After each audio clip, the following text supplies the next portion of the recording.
कांग्रेस के जो प्रत्याशी है बहुत अच्छी पोजीशन में है और बहुत अच्छी स्थिति में है और हम लोग ये चुनाव जीतने जा रहे हैं। जो भारतीय जनता पार्टी के जो प्रत्याशी है उनकी निष्क्रियता जग जाहिर है। राहुल जी पूरे देश का भ्रमण कर चुके हैं, निश्चित तौर पर वो भी भारतीय जनता पार्टी से इस देश को आज़ाद कराना चाहते हैं। जो इस तरीके से पूछने वाली बात है और जनता से मिलने वाली बात है, मैं समझता हूँ कहीं ना कहीं वो राहुल जी की मेहनत रंग लाएगी। मैं कहूँगा मुंगेरी लाल के हसीन सपने मोदी जी देख रहे हैं। ये 2009 की लगभग पुनरावृत्ति होगी। आप देखना मोदी जी की या भारतीय जनता पार्टी के शीर्ष नेताओं की जो गलतफहमी है बहुत जल्दी दूर हो जाएगी। मोदी जी ने बहुत बड़ी भूल करी है और इसके लिए पहाड़ की जनता ने कभी माफ नहीं करेगी। उत्तराखंड कांग्रेस ने 5 लोकसभा सीटों को लेकर अपनी तैयारियां पूरी कर ली है और साथ ही साथ क्योंकि मतदान का जो काउंटडाउन है वो भी नजदीक है, जल्द ही मतदान होने वाला है। और हमारे साथ मौजूद है उत्तराखंड कांग्रेस के मीडिया प्रभारी कोऑर्डिनेटर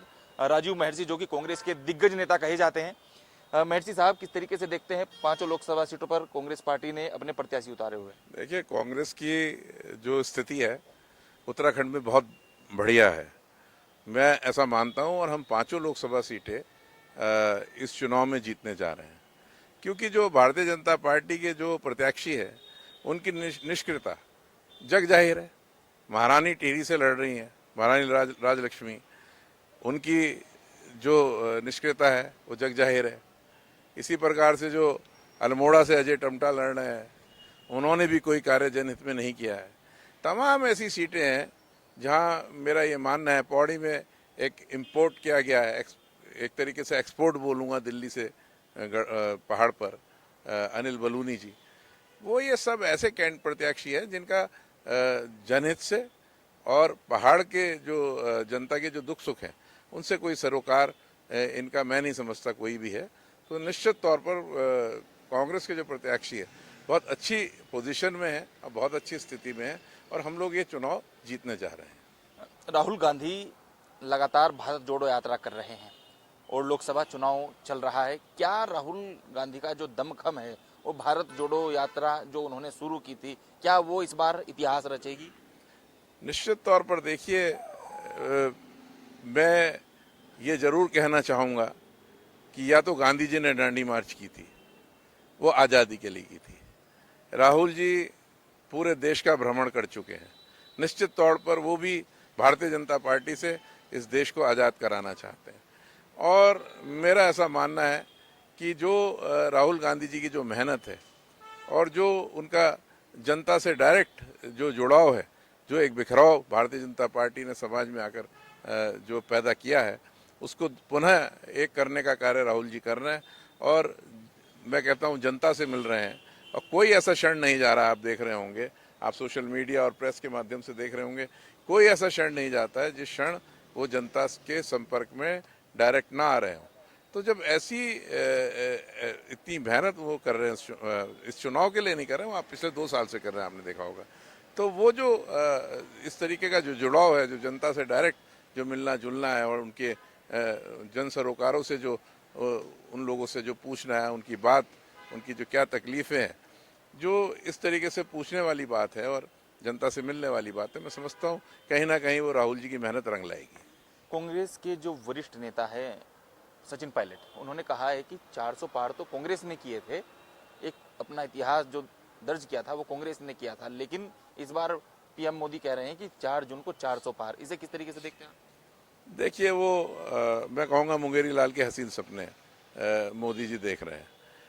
400 पार की स्थिति मैं समझता हूँ ये जो चुनाव आने जा रहा है ये 2009 की लगभग पुनरावृत्ति होगी। आप देखना, और उत्तराखंड में भी जैसे हम 5 सीटों पे चुनाव लड़ रहे हैं, हम 5-0 से उत्तराखंड जीते थे, कांग्रेस पार्टी जीती थी।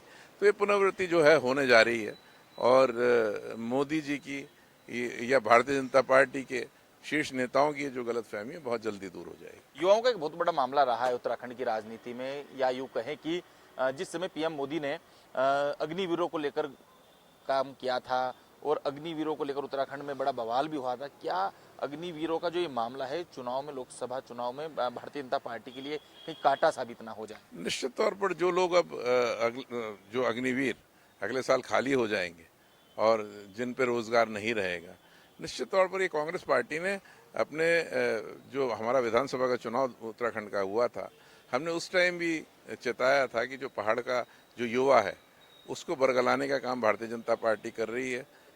ये बहुत लंबा चलने वाला मामला नहीं है और वो आपके सामने आने वाला है। और इसमें अब एक डर ये भी पैदा हो गया है कि जो दूसरे देश या जो भी अन्य वो हैं वो हमारे युवाओं को यहाँ से ले जाने का काम करेंगे अपनी फ़ौज में भर्ती करने के लिए। तो हमारे यहाँ जो एक काबिलियत है, जो ये हमारी युवा की जो एक शक्ति है, इस देश की जो शक्ति है हमारा युवा, वो यदि कहीं और जाके भी काम करता है तो गलत हो जाएगा। मैं समझता हूँ कि मोदी जी ने बहुत बड़ी भूल करी है और इसके लिए पहाड़ की जनता ने कभी माफ़ नहीं करेगी। मेहर जी साहब, आप कांग्रेस के दिग्गज नेता माने जाते हैं, क्या आप ये देखते हैं कि जिस तरीके से बीजेपी हो या कोई अन्य संगठन हो, लगातार जिस तरीके से बीजेपी का कुनबा बढ़ रहा है, या यूं कहे कि जांच एजेंसियों की जो तलवारें हैं वो उनकी गर्दन पर लटक जाती है और उसी के डर से लोग भारतीय जनता पार्टी का दामन थाम रहे हैं, लेकिन आप एक मजबूत स्तंभ होने के नाते किस तरीके से देखते हैं? क्या ये मोदी जी का जो एजेंडा चल रहा है राहुल गांधी को घेरने का, या फिर सोनिया गांधी को, या फिर यूं कहीं कि अरविंद केजरीवाल जेल भेज दें, ये सब चीजें हैं जो क्या लोकसभा में ये सब चीजें काम करेंगी? देखिए, जनता इस देश की बहुत जागरूक है। जनता समझती है कि भारतीय जनता पार्टी के जो उच्च नेता हैं वो किस चीज़ पर उतारू हैं। वो ईडी और सीबीआई और इनकम टैक्स का डर दिखाकर जो अन्य नेता हैं, कांग्रेस पार्टी के नेता हैं या अन्य दलों के नेता हैं इंडिया अलायंस के, उनके ऊपर दबाव बनाने का काम कर रहे हैं कि आप हमारे साथ जुड़िए, नहीं तो आप सीबीआई और ईडी का सामना करेंगे। तो निश्चित तौर पर बहुत दुर्भाग्यपूर्ण है और ये अच्छी राजनीति नहीं है जो मोदी जी और अमित शाह जी कर रहे हैं या भारतीय जनता पार्टी के अन्य बड़े नेता कर रहे हैं। निश्चित तौर पर बहुत बड़ा दुर्भाग्य है, इस देश का दुर्भाग्य मैं कहूँगा, और ये हमारे लोकतंत्र के लिए भी खतरा है। और मेरा ऐसा मानना है कि ये चीज़ भी जनता समझ रही है और इस देश की जनता जागरूक है। जब वो वोट करने जाएगी तो कहीं ना कहीं उसके दिमाग में बात जरूर होगी कि सीबीआई और ईडी का डर दिखाकर अन्य दलों के नेताओं को अपने साथ मिलाया जा रहा है। हाँ, निश्चित तौर पर मेरा ये भी मानना है कि वो लोग भी गलत होंगे जो जा रहे हैं, तो ऐसा भी मानना है। तो जो भारतीय जनता पार्टी है वो अब भारतीय जनता पार्टी अपनी नहीं रही है, उसने तो ज़्यादातर कांग्रेस के नेताओं को ही ले लिया है। तो मैं तो कहूँगा कि ये तो इस देश के प्रधानमंत्री को और भारतीय जनता पार्टी के नेताओं को सोचना चाहिए कि यदि वो कांग्रेस को धोखा दे सकते हैं तो उन्हें भी दे सकते हैं वहाँ रहकर।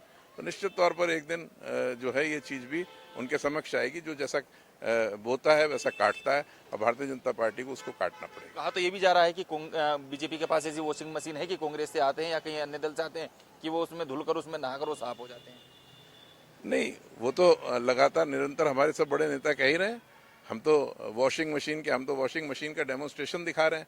हम तो वॉशिंग मशीन जो है आपके समक्ष रखकर और जो है उसका एक डेमोन्स्ट्रेशन दिखाते हैं कि भाई देखिए इस तरीके से भारतीय जनता पार्टी, हम एक काला आदमी डालते हैं वो सफ़ेद होकर निकलता है, तो वो हम दिखा रहे हैं। वो हमारा जो डेमोन्स्ट्रेशन है वो हम कर करके दिखाते हैं। जैसे आपके घर में एक टेक्नीशियन आकर जो है आपके घर में वॉशिंग मशीन लगाने वाला आपको आकर दिखाता है, तो यहाँ कांग्रेस पार्टी के तमाम प्रवक्ता और कांग्रेस पार्टी के तमाम नेता इस चीज़ को जो है आपके समक्ष, प्रेस के समक्ष और मीडिया के समक्ष ला रहे हैं। तो ये तो आपको आप लोगों को भी इस बात को जो है स्वीकारना चाहिए और फैलाना चाहिए। निश्चित तौर पर भारतीय जनता पार्टी के लिए आने वाला जो चुनाव है वो बहुत बड़ा सेटबैक होगा। तो ये थे हमारे साथ कांग्रेस के प्रदेश जो मीडिया प्रभारी राजीव महर्जी, जिन्होंने साफ तौर पर कहा है कि भारतीय जनता पार्टी की रीति नीति में बहुत बड़ा भेद है, क्योंकि भारतीय जनता पार्टी कहती कुछ है और करती कुछ है। लेकिन इस बार जो लोकसभा में कांग्रेस पार्टी के जो 5 प्रत्याशी वो प्रचंड बहुमत के साथ जीतने का दावा जो प्रदेश के मीडिया प्रभारी हैं राजीव महर्जी, उन्होंने किया है। कैमरा पर्सन क्रिस्टोफर लॉरेंस के साथ हितेश त्यागी, दस्तक टाइम्स, देहरादून।